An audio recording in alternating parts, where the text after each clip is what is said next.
नमस्कार, BTV news में स्वागत है आपका। आइए खबरों की शुरुआत करते हैं इस खबर के साथ। मध्य प्रदेश में दक्षिण पश्चिम मानसून ने पूरे प्रदेश को कवर कर लिया है। गुरुवार को जबलपुर जिले में भी गरज चमक के साथ तेज बारिश हुई। जबलपुर में कुछ ही देर की बारिश में सामान्य जनजीवन प्रभावित हुआ। नाले नालियां उफान पर आ गए। हालांकि बारिश होने से लोगों को उमस भरी गर्मी से कुछ राहत मिली। दक्षिण पश्चिम मानसून ने अब पूरे प्रदेश को कवर कर लिया है। गुरुवार को जबलपुर में भी झमाझम बारिश हुई। दोपहर बाद हुई तेज बारिश से सामान्य जनजीवन प्रभावित हुआ। कुछ ही देर हुई तेज बरसात से सड़कें जलमग्न हो गई। हालांकि बारिश के चलते लोगों को उमस भरी गर्मी से थोड़ी राहत मिली। मौसम विभाग ने जिले के अनेक स्थानों पर बारिश होने की संभावना व्यक्त की है। मौसम में आए बदलाव से तापमान में भी गिरावट दर्ज की गई। न्यूनतम तापमान सामान्य से 2 डिग्री सेल्सियस कम 24.1 डिग्री सेल्सियस और अधिकतम तापमान 36.7 डिग्री सेल्सियस दर्ज किया गया। मध्य प्रदेश में मानसूनी बारिश का दौर शुरू हो गया है। स्ट्रॉन्ग सिस्टम एक्टिव होने से जबलपुर जिले में भी गरज चमक के साथ तेज बारिश हुई। जबलपुर में कुछ ही देर की बारिश से कई इलाके जलमग्न हो गए। सड़कों, गली मोहल्लों से लेकर घरों तक बारिश का पानी भर गया। गढ़ा, शाहीनाका, गंगानगर सहित अन्य इलाके कुछ ही देर की बारिश में जलमग्न हो गए। पूरे मध्य प्रदेश में अब मानसूनी बारिश का दौर शुरू हो गया है। स्ट्रॉन्ग सिस्टम एक्टिव होने से प्रदेश के कई जिलों के साथ जबलपुर जिले में भी झमाझम बारिश हुई। जबलपुर में कुछ ही घंटे की बारिश ने जल प्लावन के हालात निर्मित कर दिए। कई इलाकों में सड़कों, गली मोहल्लों से लेकर लोगों के घरों तक बारिश का पानी भर गया। गंगानगर, गढ़ा और शाहीनाका जैसे इलाकों में जल प्लावन के हालात बन गए। सड़कें बारिश के पानी से भर गई। गली मोहल्लों में कई फुट तक बारिश का पानी भर गया, जो लोगों के घरों में भी घुस गया। बारिश से जहां आवागमन प्रभावित हुआ तो वहीं जिन घरों में पानी घुस गया वहां लोगों में हाहाकार मच गया। 1500 लेबर महापौर ने बढ़ाई हुई है, पर वो लेबर जो बढ़ाई है वो रोड पे सफाई करने नहीं आती, कचरा फेंकने नहीं आती, ना नाले साफ करने आती है। नाला गैंग के नाम पे आप कल नगर निगम का मस्टर चेक कर लीजिए, जो रोजाना 10 गैंग भेजते हैं हर वार्ड में, मगर वो मौके पे नहीं जाती, सिर्फ कागजों में जा रही है। भ्रष्टाचार हो रहा है, सिर्फ भ्रष्टाचार हो रहा है। महापौर सिर्फ भ्रष्टाचार कर रहे हैं, काम नहीं कर रहे हैं। आगे एक उन्हीं की ज़मीन पड़ी हुई है जहां पर उनने बड़े बड़े पाइप डाल दिए गए हैं, जिसके कारण जो पानी जो आप देख रहे हैं यहाँ पर, ये पानी उसी के कारण रुका हुआ है। नहीं तो अब तक ये पानी खाली हो चुका होता, क्योंकि बारिश आधा घंटे की हुई है। ऐसे यदि आज आधा घंटे की बारिश में ये हाल है, यदि 3-4 घंटे बारिश होगी तो सबके घर डूब जाएंगे। ऐसे में अरे ये पिछले 10 सालों से समस्या है और 10 सालों से ऐसे ही पोजीशन है। अब इतना सा बारिश है, बड़ी मुश्किल में तो बारिश हुई है। उस बारिश में भी ये हाल हो गए, हम आधे घंटे से खड़े हैं घर जाने के लिए। कार नहीं लेके, कार ले जा नहीं सकते हैं, इसमें कम से कम घुटने के ऊपर तक पानी है। ये समस्या ये बन गया तो घर पे प्रॉब्लम है, सबके घरों में पानी है, लोग कुछ ही ले आए होंगे यहाँ पे। बहुत बड़ी पोजीशन है। गंगानगर और शाहीनाका में खूब पानी भरा हुआ है और घुटने के ऊपर कमर तक पानी भरा है, लोगों के घरों में पानी भर गया है। बारिश के बीच प्रदेश के लोक निर्माण मंत्री राकेश सिंह गढ़ा वार्ड की चंदन नगर कॉलोनी पहुंचे, जहां उन्होंने जल भराव वाले क्षेत्रों का भ्रमण किया। इस दौरान लोक निर्माण मंत्री राकेश सिंह ने नगर निगम के अधिकारियों को मौके पर बुलाया और जल भराव वाले क्षेत्रों में समस्या का स्थायी समाधान करने के निर्देश दिए।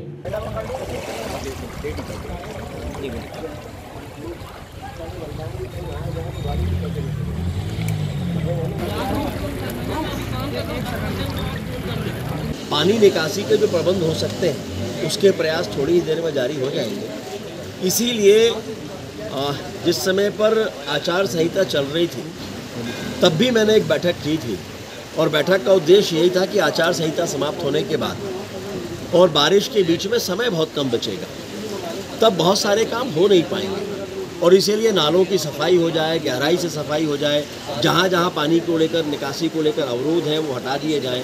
इनको लेकर बैठक की थी। उसमें से काफ़ी कुछ काम हुए भी हैं, हम ये नहीं मान सकते कि काम नहीं हुए। नगर निगम ने सफाई के काम भी किए हैं, कोशिश भी अपनी तरफ से की है।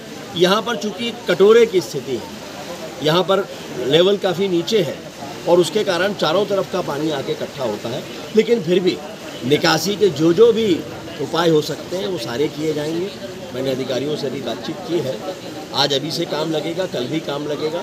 जहाँ जहाँ से पानी की निकासी हो सकती है वो कोशिश होगी। स्थायी निकासी के लिए, स्थायी समाधान के लिए थोड़ा समय लग सकता है, उसकी टेंडर की प्रक्रिया होगी, एक नाले से दूसरे नाले को जोड़ना होगा, लेकिन जो हो सकता है वो अभी करके जितनी राहत हो सकती है यहाँ के लोगों को वो देने का प्रयास जारी है।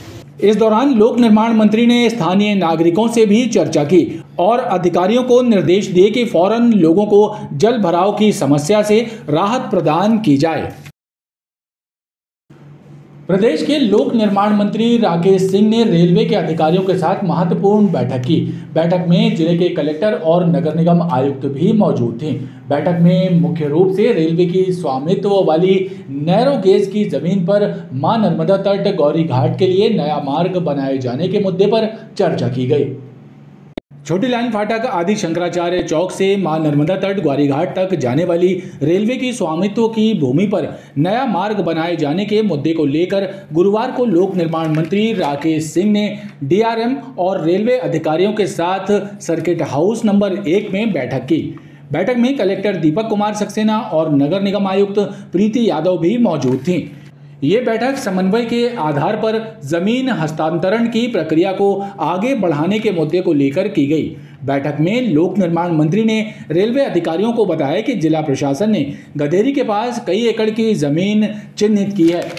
नैरो गेज की जमीन के बदले राज्य शासन रेलवे को उसके उपयुक्त की जमीन हस्तांतरित करेगा, लेकिन जब तक ये प्रक्रिया पूरी नहीं होगी तब तक रेलवे की जमीन पर आवागमन के लिए सड़क बनाने की सहमति दी जाए ताकि जनहित में इसका उपयोग हो सके।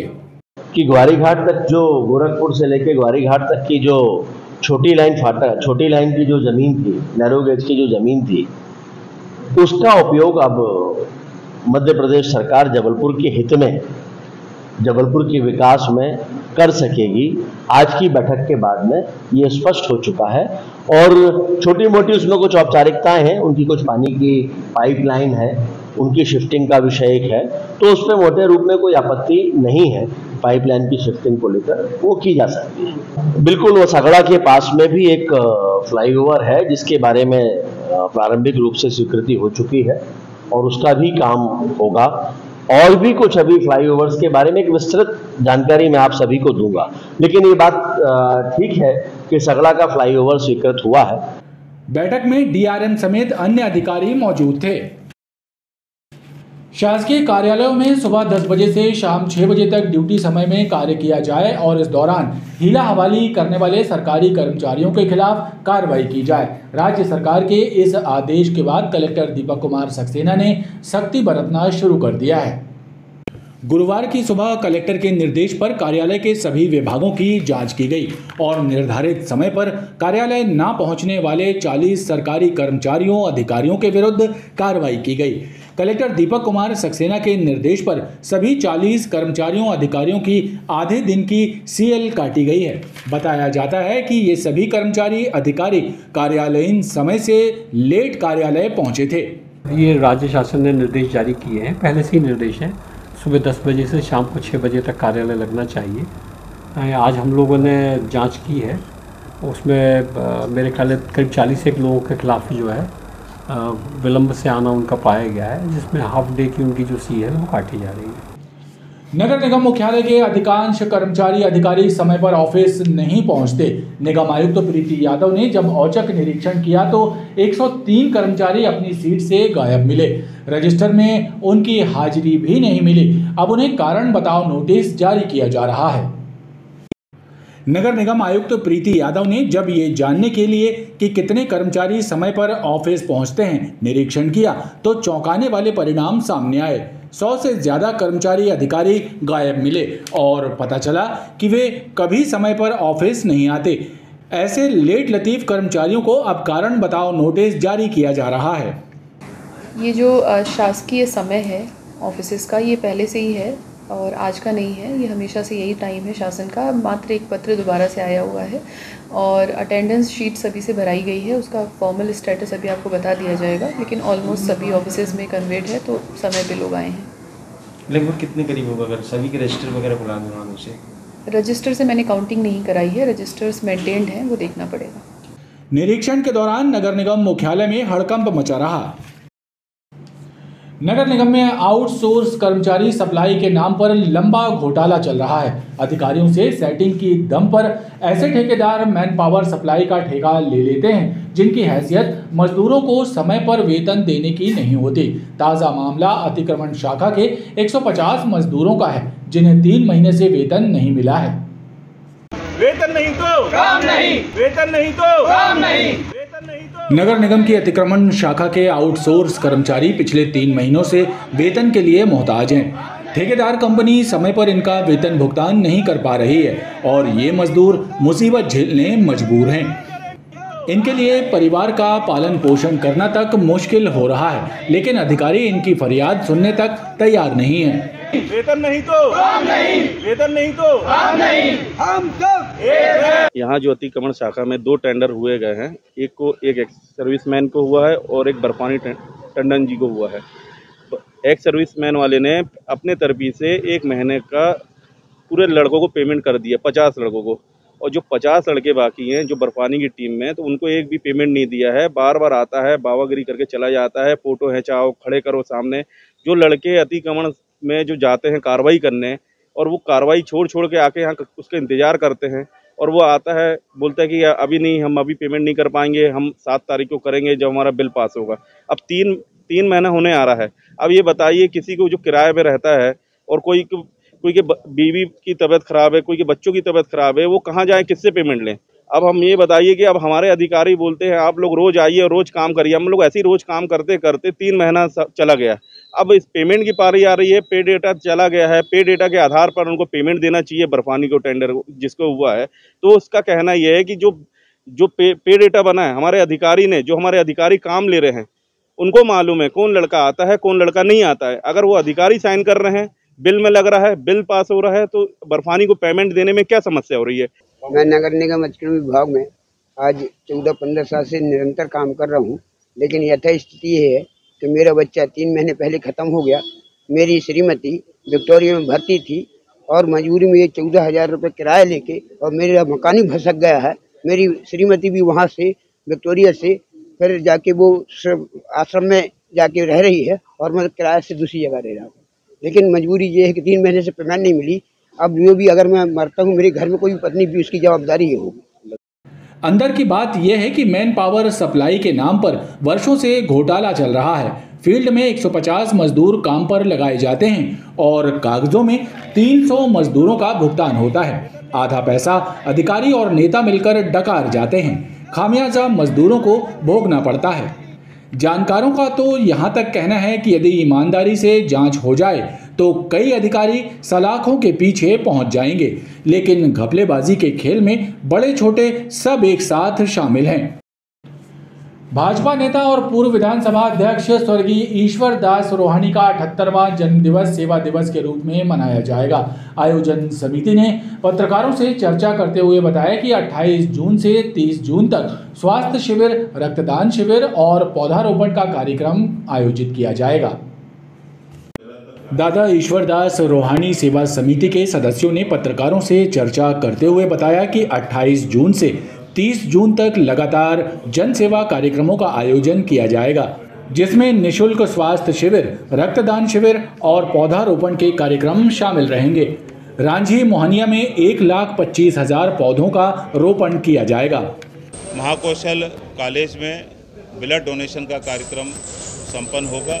इसके साथ ही हमने इस बार कुछ नवाचार किया है कि हाँ, बहुत सारे बच्चे बहुत खिलौनों की डिमांड रहती है, लेकिन खिलौनों से खेल नहीं पाते हैं, तो हम एक खिलौना बैंक भी बना रहे हैं कि वहाँ पे उन बच्चों को खिलौने दे सकें। दवाई का बैंक बना रहे हैं, दवाइयों के अभाव में कई बार लोग ठीक नहीं हो पाते हैं, वो दवाई निःशुल्क हम दिला सकें। जिनकी दवाइयाँ घर में काम नहीं आती हैं, वो दवाइयाँ वहाँ जमा कर दें। ऐसे ही किताबों का भी बैंक हम खोल रहे हैं। ऐसे 3 बैंक हम ये खोल रहे हैं। और आयोजक मंडल ने बताया कि कैंट विधानसभा क्षेत्र के 15,000 स्कूली बच्चों को स्कूल बैग, कॉपी, किताबों का वितरण भी किया जाएगा। कोतवाली थाना पुलिस ने चाकूबाजी और लूट के मामले में 2 आरोपियों को गिरफ्तार किया है। आरोपियों से 13,000 रुपए और घटना में उपयोग किया गया चाकू बरामद कर लिया गया। कोतवाली पुलिस ने जानकारी देते हुए बताया कि बीते 24 जून को उजारपुरवा निवासी विशाल रैकवार ने रिपोर्ट दर्ज कराई थी कि उसके ऊपर चाकू से हमला कर 45,000 रुपए लूट लिए गए। इस शिकायत के आधार पर पुलिस ने थाना कोतवाली में प्रकरण दर्ज किया था।